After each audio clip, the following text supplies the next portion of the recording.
আদালতের একটা কড়া নজরদারি ছিল এবং পুলিশ প্রশাসন যথেষ্ট সতর্ক ছিল, কেন্দ্র রাজ্য উভয় তরফেই। ফলে মুর্শিদাবাদে তথাকথিত বাবরি মসজিদের শিলান্যাসকে কেন্দ্র করে কোনো অশান্তি হয়নি, সেই পর্ব মিটে গেছে। কিন্তু তারপরে ময়দানে 5 লক্ষ কণ্ঠে গীতা পাঠ হয়েছে। এরপরই হুমায়ুন কবির ঘোষণা করেছেন তিনি 1 লক্ষ কণ্ঠে কোরআন পাঠ করাবেন। আমার আপনার কাছে যেটা প্রশ্ন সেটা হচ্ছে, বঙ্গ রাজনীতি কি এই গীতা কোরআনের মধ্যে আটকে থাকলো? এটা একটা খুব সঙ্গত প্রশ্ন করেছেন। এটাই হচ্ছে দুর্ভাগ্য, বাংলার দুর্ভাগ্য, যে বাংলা এক সময় ধর্মীয় বিভাজনের ঊর্ধ্বে উঠে মানুষের মধ্যে মুক্ত চিন্তা, জ্ঞান, শিক্ষার আলোর প্রসার করেছিল, সর্বক্ষেত্রে এগিয়ে গিয়েছিল। সেই বাংলাকে আমরা ঠেলতে ঠেলতে এমন জায়গায় নিয়ে গিয়েছি যে সেখানে এখন প্রতিযোগিতা হচ্ছে কোরআন না গীতা। যারা এটা করলেন তারা কেউই কিন্তু ধর্মের প্রতি শ্রদ্ধা দেখালেন না। স্বামী বিবেকানন্দ বলেছেন যে আগে প্রত্যেকের পেটে ভাত জোগা, তারপর ওইসব স্বাস্থ্য ফাস্ত্র শেখাবি, ঠিক এই ভাষা। তারপর ভগবত পরামর্শ। তোমরা প্রচুর টাকা খরচা করলে, মানে ট্রেন ভাড়া করে, বাস ভাড়া করে লোককে নিয়ে এলে গীতা পাঠের জন্য। কি গীতা পাঠ হলো?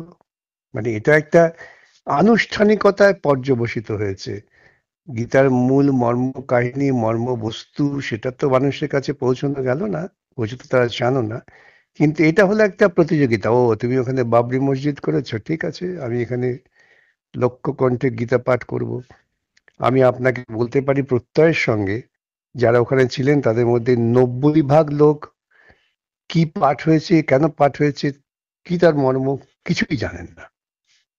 কিন্তু এটা রাজনৈতিক কারণে ব্যবহার করা হচ্ছে, যেটা বারে বারে আমরা দেখেছি পৃথিবীর ইতিহাসে। এই যে অন্ধ ধর্মীয় আবেগ নিয়ে মানুষ খুন করার যে একটা বাতাবরণ তৈরি হয়, এইটা তারই একটা অঙ্গ। হ্যাঁ, আমরা দেখতে পেলাম যে ওদিকে যখন রেজিনগরে বাবরি মসজিদের শিলান্যাস হচ্ছে, তখন বহরমপুরে একটা রাম মন্দিরের শিলা পূজা হয়ে গেল। এখন আবার তোমরা গীতা পড়েছো, আমরা কোরআন পড়বো। এটা কি 2026-এর নির্বাচনকে সামনে রেখে? 2026-এর নির্বাচনকে কেন্দ্র করে 2026-এর নির্বাচন পরে দেখবেন এরা সকলেই গলাগলি করবেন, পর্দার আড়ালে উল্লাস প্রকাশ করবেন যে হ্যাঁ বাহ, আমাদের কাজটা তো হয়ে গেল। এইটাই হচ্ছে এদের একমাত্র লক্ষ্য। এবং বাংলার জনগণ যদি সচেতন না হন তাদের ঐতিহ্যকে মাথায় রেখে, তাহলে তো খুব দুর্ভাবনায় পড়তে হবে। আমি আবারও আপনাকে বলি, আপনি নিশ্চয়ই জানেন যে জার্মানির মতো একটা এই তৎকালীন সময়ে অর্থনৈতিক দিক থেকে, সামাজিক দিক থেকে, শিক্ষার দিক থেকে এগিয়ে থাকা দেশে কি করে ফ্যাসিবাদ জন্ম নিল। গবেষকরা বলছেন তার কারণ মানুষের মধ্যে তখন অযৌক্তিক, অবৈজ্ঞানিক চিন্তা এবং অন্ধভক্তিকে অনেক বেশি করে প্রাধান্য দেওয়া হয়েছিল। এখন যেমন আমাদের কিন্তু অন্ধভক্তিকে, প্রশ্নহীন আনুগত্য এত বেশি প্রশ্রয় পাচ্ছে, যার পরিণতি এটা। আপনি যেমন বললেন যে স্বামী বিবেকানন্দ কি বলেছিলেন, আমি যদি উল্টো দিক থেকে ভাবি যে আপনি যদি ভক্তির রসে ডুবিয়ে রাখেন একটা বিরাট অংশের মানুষকে, তারা পেটের ভাত কেন নেই এই প্রশ্নটা করবে না। ঠিক কথা। আমি এটাই বলেছি, এটা ধর্মের মাদকতা।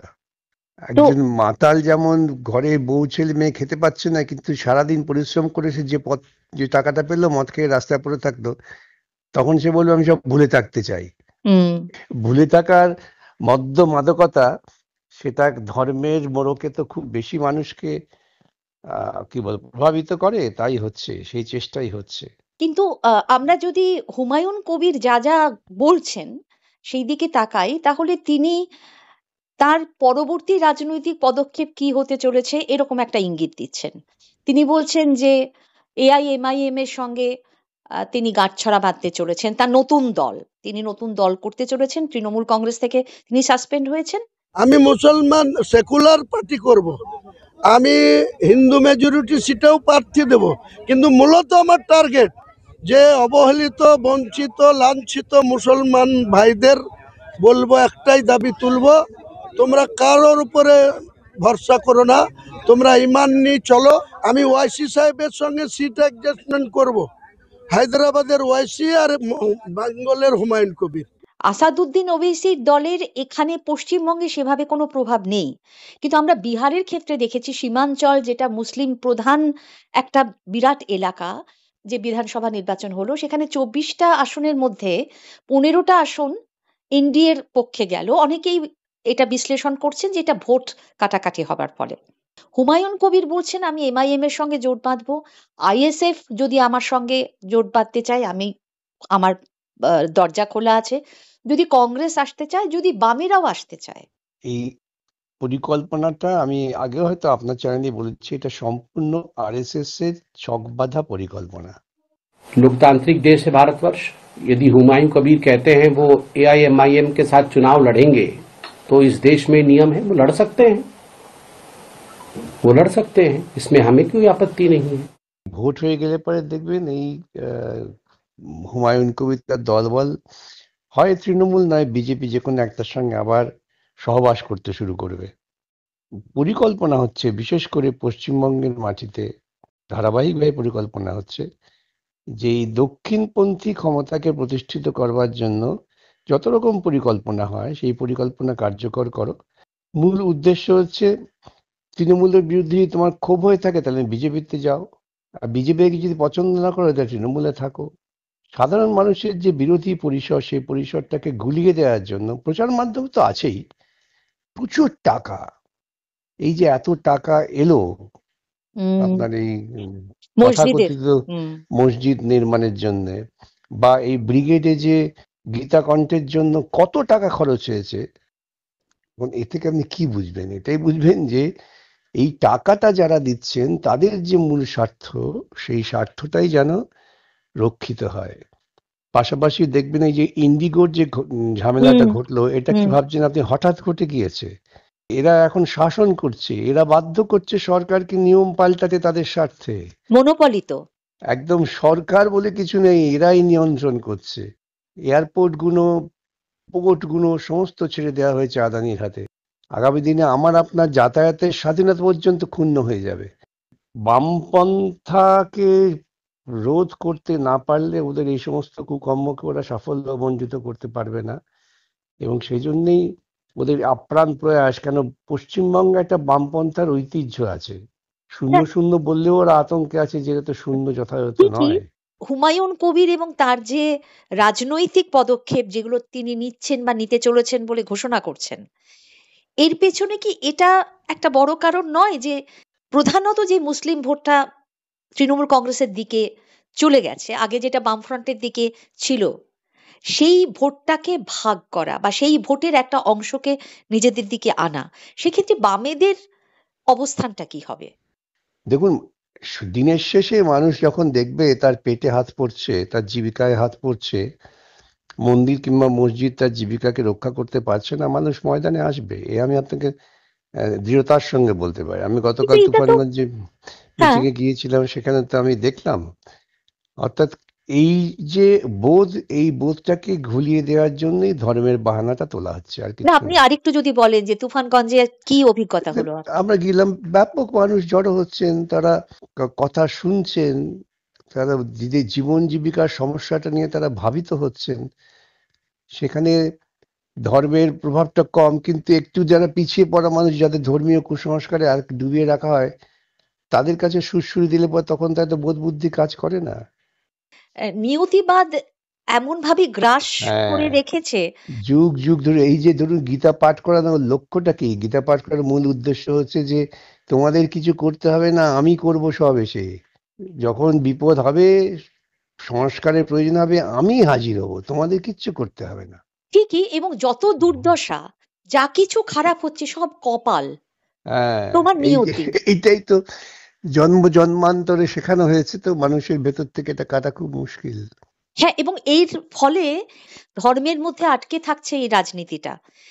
এর বাইরে বাকি যে প্রশ্নগুলো খুব জরুরি প্রশ্ন, সেই প্রশ্নগুলো তো খুব স্বাভাবিকভাবেই আর উঠবে না। উঠবে, স্বাভাবিকভাবে উঠবে। আপাত মনে হচ্ছে উঠবে না, কিন্তু স্বাভাবিকভাবে এই প্রশ্নগুলো উঠবে। বামফ্রন্টের সঙ্গে কংগ্রেস এবং আইএসএফ মিলে যে একটা জোট হয়েছিল, সেটা মূলত আসন রফানি জোট। এইবারে 2026-এর যে বিধানসভা নির্বাচন আসতে চলেছে, এক্ষেত্রেও কি আপনারা এরকম একটা জোটের কথা ভাববেন? মানে বৃহত্তর বাম গণতান্ত্রিক পরিসরের কথা যদি আমরা ভাবি, তো সেটাই তো একমাত্র লক্ষ্য, সেটাই একমাত্র লক্ষ্য। সেখানে কি সেই এআইএমআইএম লক্ষ্যে আসবে? এআইএম কখনোই আসতে পারে না। আপনি জেনে রাখবেন যে যেই মুহূর্তে আপনি বলছেন যে বাম ধর্মনিরপেক্ষ শক্তির ঐক্য, গণতান্ত্রিক ঐক্য, সেখানে যারাই মনে মনে মনে করেন যে আমাদের একমাত্র বাঁচার উপায় ধর্ম, এমন সব দল থাকতে পারে না, থাকতে পারবে না। ছদ্মবেশে কিছুদিন থাকলেও ছিটকে পড়ে যাবে। ওবিসি কে বলাই হয় ভোট কাটুয়া। আসলে কি জানেন তো, যেটা হচ্ছে লক্ষ্যটা কি, যে দেখবেন আপনি জীবন আচরণের মধ্যে, ভাবনা চিন্তার মধ্যে বাংলা ভাষাভাষী যে মুসলিম সম্প্রদায়, বিশেষ করে যৌথ বঙ্গে যে একটা পরিবেশ তৈরি হয়েছিল, সেখানে কিন্তু তাদের মধ্যে এত বড় সাম্প্রদায়িকতা ছিল না। উল্টো দিকে উত্তর ভারতের যে সমস্ত ইসলাম যারা ছিলেন উত্তর ভারতে বা পশ্চিম ভারতে, তাদের মধ্যে সাম্প্রদায়িক ঝোঁকটা প্রবল ছিল। এই যে কট্টরপন্থী উগ্র একটা চিন্তা ভাবনাকে যদি প্রশ্রয় দেওয়া হয়, তাহলে আমাদের যে মানে এতদিনের এই ঐতিহ্য, প্রশ্রয় জ্ঞান হচ্ছে, তো এইটা হলে পরে হিন্দু মৌলবাদীরা ওই যে দেখছেন না, হ্যাঁ, মানে এই ভয়টা কিন্তু তৈরি হচ্ছে ধীরে ধীরে, যে হ্যাঁ সেটা তাহলে তৈরি কি করা হচ্ছে। তো অনেকেই এখন বিশ্বাস করছেন যে বিজেপির যে রাজনীতি, বিজেপি আরএসএস এর যে রাজনীতি, বাংলা এবং বাঙালির পক্ষে নয়, বাংলা বাঙালি বিরোধী রাজনীতি করে বিজেপি। তারা মনে করেন বিকল্প হচ্ছে তৃণমূল। এই এটা জন্যই দেখবেন এই দ্বৈরথটাকে টিকিয়ে রাখা হচ্ছে। যদি তাই হবে, তাহলে এই সোনালী বিবি, সুইটি বিবিরা যারা বাংলাদেশে, যাদেরকে পুশব্যাক করা হলো বা পুশ ইন করা হয়েছিল, তো তারপরে এই সোনালী বিবিকে অন্তঃসত্ত্বা, সোনালী বিবি তাকে ঘরে ফিরিয়ে আনা তার নাবালক সন্তান সহ, এক্ষেত্রে সব থেকে বড় ভূমিকা কিন্তু তৃণমূল কংগ্রেসের, যদি বলি আমরা মমতা ব্যানার্জি, সামিরুল ইসলাম এদের।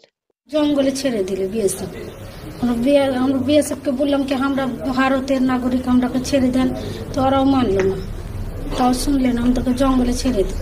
আমরা বাংলা কথা বলতাম তার জন্য। এই একটি দুটি ঘটনা দিয়ে কখনো বিশ্লেষণ করতে নেই।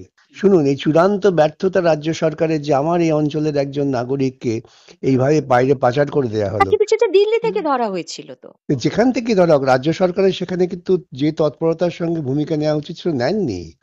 সামিরুল পরে তিনি তার এলাকার ভিত্তিকে এটা নিয়ে নড়াচড়া করেছেন। না, তবে সামিরুল সুপ্রিম একজন কোর্টেও শিক্ষিত, গেছেন এবং হ্যাঁ সুপ্রিম কোর্ট সেটা করেছেন, হস্তক্ষেপ করেছে। সেটা তো কিন্তু করতে, এটা তো এই সরকার, যেটা নরেন্দ্র মোদীর সরকার এখনো মানছেনই না যে যাদেরকে তারা পাঠিয়েছিলেন, এখনো 4 জন আটকে আছেন। সোনালী বিবির স্বামী আটকে আছেন, সুইটি বিবি তার নাবালক সন্তান 2, তারা আছে ওখানে আটকে। এরা কেউ যে ভারতীয়, এটা এখনো তারা স্বীকার করছেন না। কিন্তু তারা তো স্বীকার করবেন না, কেন তারা তো অনুপ্রবেশের তত্ত্বটাকে যথেষ্ট গ্রহণযোগ্য করতে চান এইসব ঘটনার মধ্যে দিয়ে। এই দেখছেন না, মিডিয়াগুলোতে হাই হুই করছে, লক্ষ লক্ষ লোক চলে যাচ্ছে, কিন্তু তথ্য কি দিচ্ছে, বিএসএফ মাত্র 140 জন নাকি গেছে সীমান্ত পার হয়ে।